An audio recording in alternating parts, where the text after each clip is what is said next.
नमस्कार दर्शक बंधु मु चंद्रपाल आपण मान पुणी थे आज जीवंत आहार कार्यक्रम को स्वागत जनाए। आसतु आमे प्रतिदिन परी आज पवित्र धर्मशास्त्र बाइबल तार लोकलिखित सुसमाचार 22 अध्याय 39 पदरु 53 पद पर्यंत पाठ करिबा। आज मुख्य प्रसंग होची बाध्यतार प्रार्थनाशील पथ। आसतु आमे मिलित भाव में शास्त्रांश को पाठ करिबा। से बाहरी आपणा धारानुसारे जित पर्वत को गले आ शिष्य माने मध्य ताहांक पछे पछे गले। सही स्थान रे उपस्थित होई से सेमान को कहिले परीक्षा रे जेपरी न पड़ एथि पाई प्रार्थना कर। आउ से सेमानक ठारु प्राय 100 हाथ दूर को जाई जानुपाती एही प्रार्थना करिबा को लागिले, हे पिता जदि तुम्हर इच्छा थाए तेबे एही पान पात्र मो ठारु दूर कर, तथापि मोहर इच्छा नुहे मात्र तुम्हर इच्छा सफल हेउ। आउ स्वर्गरु जने दूत दर्शन देई ताहांकु शक्ति प्रदान कले। पुणी से मर्मांतिक दुख रे मग्न होई आहुरी एकाग्र भाव रे प्रार्थना करिबा को लागिले ओ ताहांक झाळ घन रक्त टपा परी भूई रे पड़िला। आउ से प्रार्थना रु उठी शिष्य मानक निकट को आसी सेमानकु दुख हेतु निद्रित देखिले। पुणी से सेमान को कहिले काहे कि सब अछ परीक्षा रे जेपरी न पड़ एथि पाई उठी प्रार्थना कर। से कथा कहूथिबा समय रे देख लोक समूह आसी उपस्थित हेले। आउ द्वादशंक मध्यरु जिहुदा नामक जणे सेमानंक आगे आगे आसी यीशु को चुंबन करने को ताहांक पाखकु गला। किंतु यीशु ताहाको कहिले, हे जिहुदा चुंबन द्वारा कि मनुष्य पुत्र को शत्रु हस्तरे समर्पण करुअछ? एथिरे कौन घटिबो ताहा देखि ताहांक संगी माने कहिले, प्रभु आम्भे माने कौन खड्गरे आघात करिबा?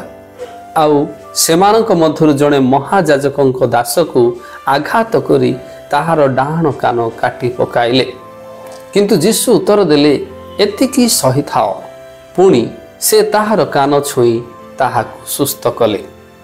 आउ यीशु ताहांक विरुद्ध रे आसीथिबा प्रधान याजक मंदिरर सेनापति और प्राचीन मानंकु कहिले, डकायत विरुद्ध रे बाहरिबा परी खंडा और ठेंगा घिनी तुम्भे माने कौन बाहरी आसिल? मु प्रतिदिन तुममानक सहित मंदिर रे थिबा समय रे तुम्भे माने मो विरुद्ध रे हाथ बढ़ाइलो नाही, किंतु एहा तुममानकर समय और अंधकारर कर्तापण। आसंतु प्रिय माने पठित शास्त्रांश को बुझिबा निमंते चेष्टा करिबा। निस्तार पर्वर भजन सरिबा परे प्रभु यीशु प्रार्थना करिबा को जित पर्वत को गले। से जंत्रणा सहित प्रार्थना कला बेले तांको शरीर रक्त बुंदा आकार रे झाळ बहिबा को लागिला। तांको उत्साहित करिबा को स्वर्गरु जणे दूत आसिले। तथापि यीशुक शिष्य माने विश्वास रे अत्यधिक दुर्बल थिले जे यीशु जंत्रणा भोगिबे एवं दुख मध्य दे जीवे एही विषय से माने बुझी पारिले नाही। शिष्य माने दुख रे सई पड़िले। खूब शीघ्र एक सशस्त्र गोष्ठी यीशु को धरिबा को आसिले। विश्वासघातक जिहुदा यीशु को चुंबन दे यीशु किए बोली सुचाइबा को आगु को आसिले। शिष्य माने पुनर्बार युद्ध करिया पाई खंडा बाहर कले, किंतु यीशु सेमानकु एपरि करिबा को बारण कले। आसंत प्रिय माने एठारे यीशु किए अटंती ताहा आम्भे माने देखिबा। 42 रु 44 पद मध्यरे यीशु जेतेबेले क्रूस को अपेक्षा करुथिले सेतेबेले से जंत्रणा सहित प्रार्थना करुथिले। क्रूस माध्यम रे मनुष्यर पाप बहन करिबा तांक स्वर्गस्थ पितांक क्रोधर सम्मुखीन हेबा यीशुंक पाई जंत्रणादायक थिला। जहाँ भी हो जदिओ से एहा दे जीवाकु चाहुनथिले तथापि परमेश्वरक इच्छा पूर्ण हेबा पाई से बहुत प्रार्थना करिथिले।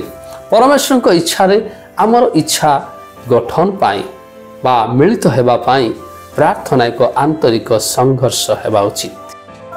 आज ये शास्त्रांश ईश्वर आम मान को कौन शिखेवा पाई चाहती ताहा आम माने देखिबा। 49 रु 51 पद मध्यरे शिष्य माने भाविले जे समय आसीछि खंडा व्यवहार करी सैन्य मानक आक्रमण करिवे। କିନ୍ତୁ ଯୀଶୁ ତାଙ୍କ ଶକ୍ତିକୁ ଭିନ୍ନ ଭାବରେ ପ୍ରଦର୍ଶନ କଲେ। ଯୀଶୁଙ୍କ ସେବା କାର୍ଯ୍ୟ କୌଣସି ବିପ୍ଳବ ନଥିଲା ଯାହା ରୋମୀୟ ସାମ୍ରାଜ୍ୟକୁ ପରାସ୍ତ କରିବ। ଏହା ପରିବର୍ତ୍ତେ ଯୀଶୁଙ୍କର ସେବା କାର୍ଯ୍ୟ ଥିଲା ଏକ ନିଃସର୍ତ୍ତ ପ୍ରେମ ଓ ଅନୁଗ୍ରହର ସାମ୍ରାଜ୍ୟ ଗଠନ କରିବା, ଯାହାକି ରୋମ୍ ସାମ୍ରାଜ୍ୟ ଠାରୁ ସମ୍ପୂର୍ଣ୍ଣ ଅଲଗା ଅଟେ। ପରମେଶ୍ୱରଙ୍କ ରାଜ୍ୟ ସେତେବେଳେ ଦୃଢ଼ ହୋଇଥାଏ ଯେତେବେଳେ ଆମେ ସେବା କରିଥାଉ ଓ ନିଜକୁ ତ୍ୟାଗ କରିଥାଉ। ଆଜିର ଧ୍ୟାନ ଦ୍ୱାରା ଈଶ୍ୱର ଆମମାନଙ୍କୁ ପ୍ରଚୁର ମାତ୍ରାରେ ଆଶୀର୍ବାଦ କରନ୍ତୁ।